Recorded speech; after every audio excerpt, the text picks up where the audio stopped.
मैं नालंदा बोल रहा हूँ।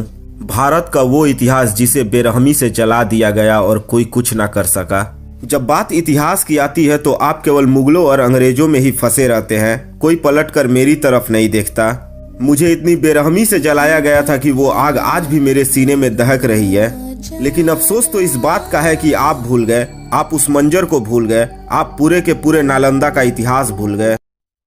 इतिहास के काल मुख में ज्ञान का धार नालंदा, बिहार के पवित्र जमीन पर एक उज्जवल इतिहास नालंदा, ज्ञान विज्ञान वनस्पति और धर्म का समूचा संसार नालंदा, लेकिन दुश्मनी की आड़ में जला हुआ राख नालंदा, खोए हुए इतिहास का बर्बाद किस्सा नालंदा। हाँ, मैं नालंदा बोल रहा हूँ।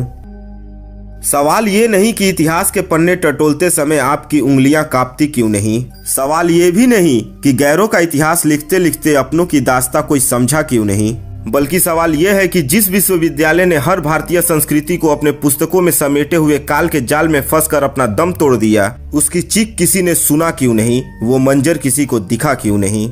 अंग्रेजों और वामपंथियों द्वारा लिखे इतिहास को अपना इतिहास मानने वाले तुम इतिहास के उस कालखंड को भूल गए जिस कालखंड में मैं खड़ा था।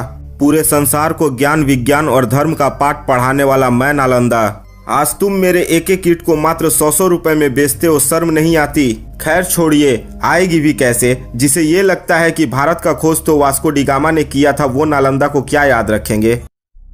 मुझे दुख इस बात का नहीं है कि खिलजी ने महज अपनी सनक के बल पर मुझे जलाकर खाक कर दिया। मुझे दुख इस बात का भी नहीं है कि खिलजी ने चारों ओर कत्लेआम मचा दिया था, बल्कि मुझे तो इस बात का दुख है कि जिस खिलजी ने बिहार की छाती पर चढ़कर मुझे रौंद डाला, उस बख्तियार खिलजी के नाम पर मेरे ही बिहार में स्टेशन बनाकर उसे कौन सा सम्मान दे रहे हो।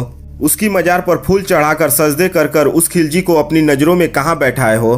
अरे उस बख्तियार खिलजी ने केवल अपनी सनक के लिए 90 लाख किताबों को जलाकर स्वाहा कर दिया, जिसने भारत के इतिहास भंडार को 3 महीनों तक जलने के लिए छोड़ दिया। उस खिलजी के नाम पर बख्तियारपुर स्टेशन बन जाता है। अरे उस खिलजी ने हमारे इतिहास की केवल जड़ें नहीं काटी, बल्कि पूरे के पूरे इतिहास की कालखंड को निर्वस्त्र कर दिया।